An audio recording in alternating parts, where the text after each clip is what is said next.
Well, a man who gives himself over to the music completely. You will have heard Nigel Kennedy stomping his feet during that performance, every fibre of him just completely engrossed in the music. Elgar's violin concerto played at the Proms by Nigel Kennedy with the BBC Concert Orchestra, conducted by Paul Daniel, the leader, Charles Musser.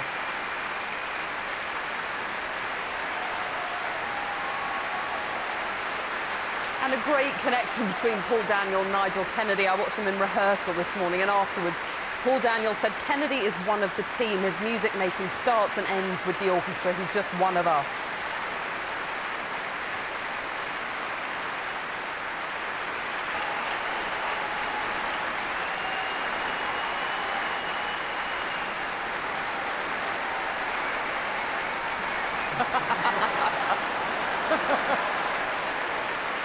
Well, it's a relationship of mutual enjoyment. Nigel Kennedy absolutely loves the Proms. He says he considers it to be the best music festival in the world.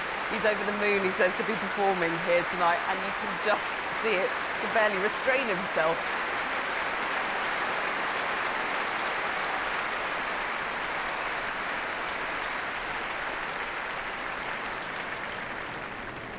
Nigel Kennedy rocking the Royal Albert Hall like only he knows how. Well, Paul, you might not like his offstage antics, but surely the musicianship must have grabbed you there, must have. Well, that's what was interesting. What I was worried about, in a way, is that he would be in the spotlight between the music and the listener, if you like, you know. And when you read about him and his reputation, this is what you would let, you know, lead to believe. Not the case at all for me. You know, there was nothing about him being in the way, and all that stuff you see at the end there. It was almost like he was getting out of his system. You know, he kept it in while he was playing, and it was just about him and Elgar. So we were seeing Elgar. We weren't seeing Kennedy. We were hearing Elgar. And at the end, he got it out of his system a little bit.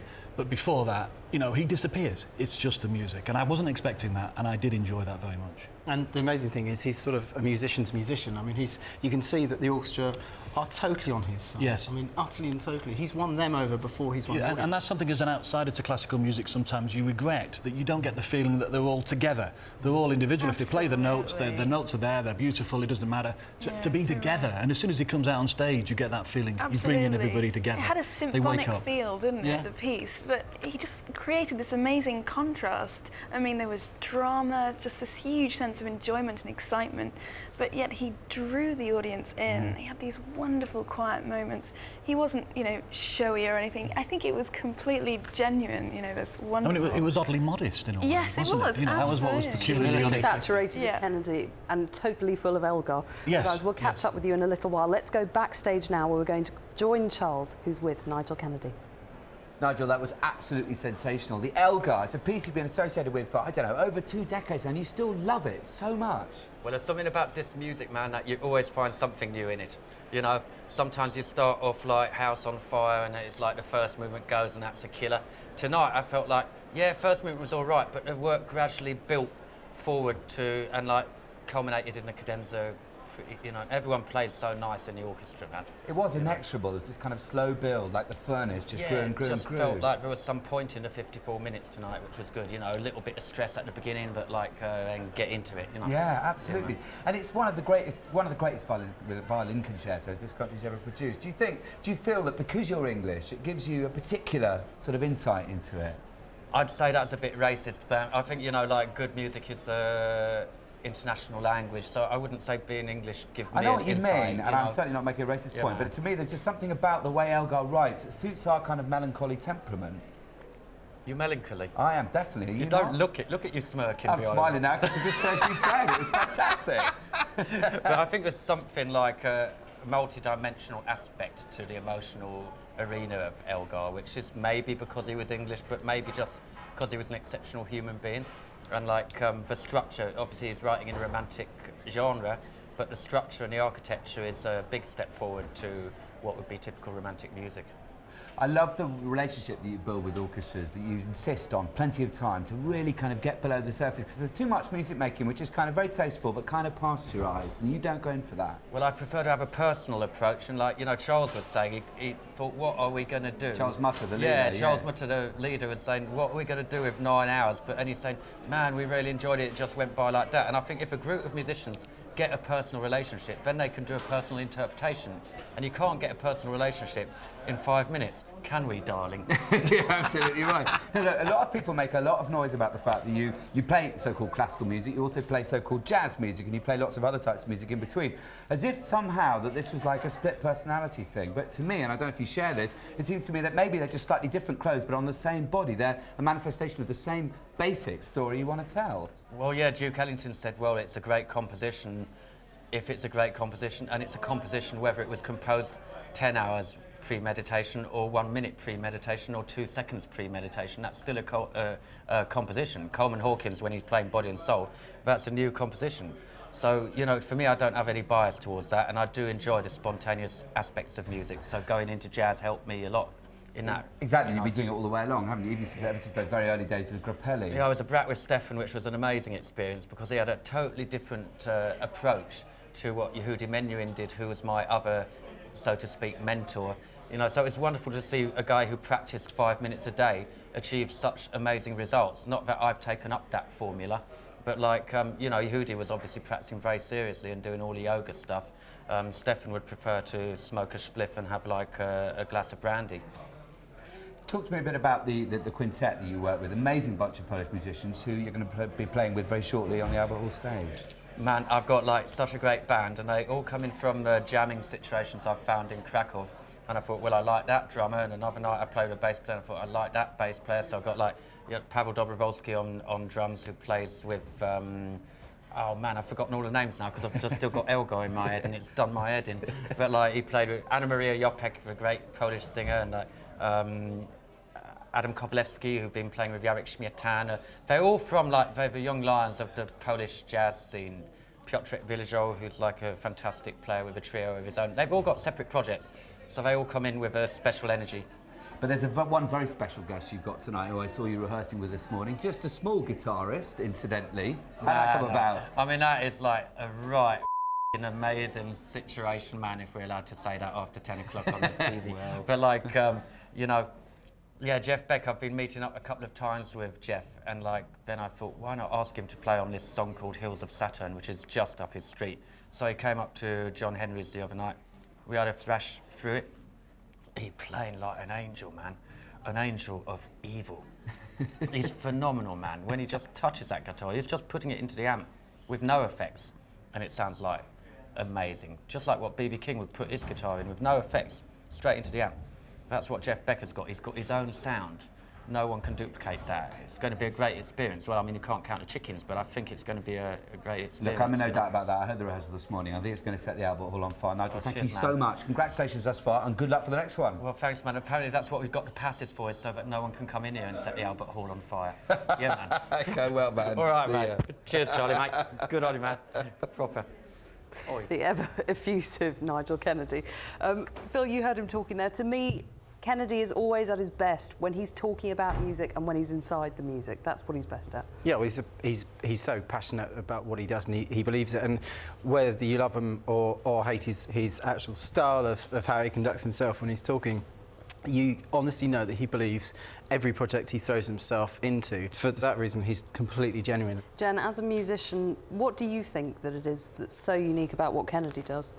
Well, I think it's absolutely right what he was saying about exploring other aspects of music and how that can help your classical performance. He was talking about spontaneity, and he has this incredible freedom in his performance, and also integrating with other players. That's a key part of jazz, and you could just see tonight that he was, they were playing as one, really.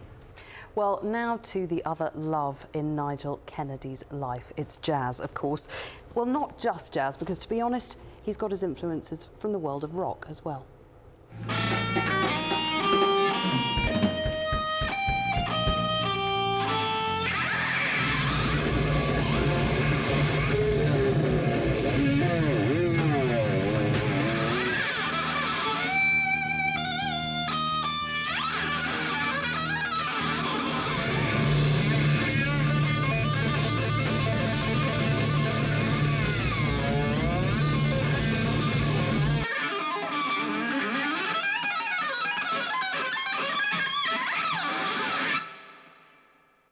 I started playing the classical music because it's also music that I love, but it was never a plan.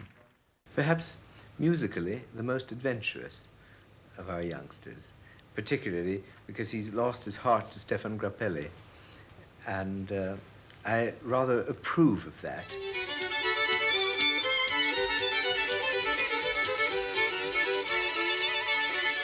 I believe it's perfectly possible that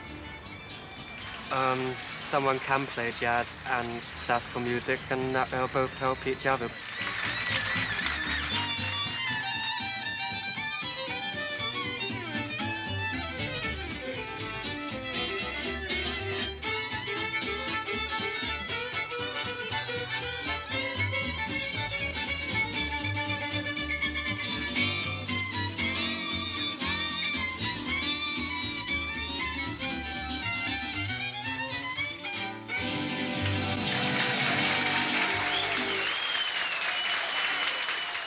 I'd like to become a solo concert violinist if possible, also a solo jazz violinist.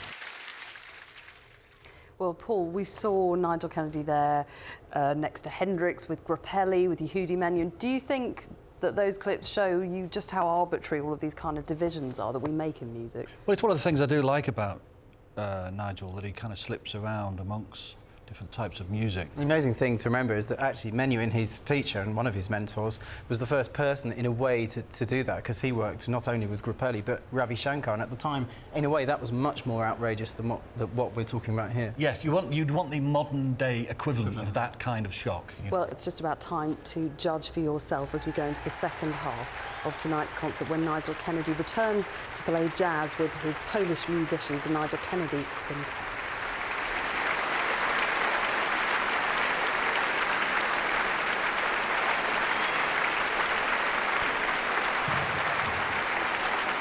Now, what we're doing, we're going to play a song, what I wrote, which was really inspired by a bottle of Beaujolais. The title of the song is called Nice Bottle of Beaujolais in It.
Thank you very much, ladies.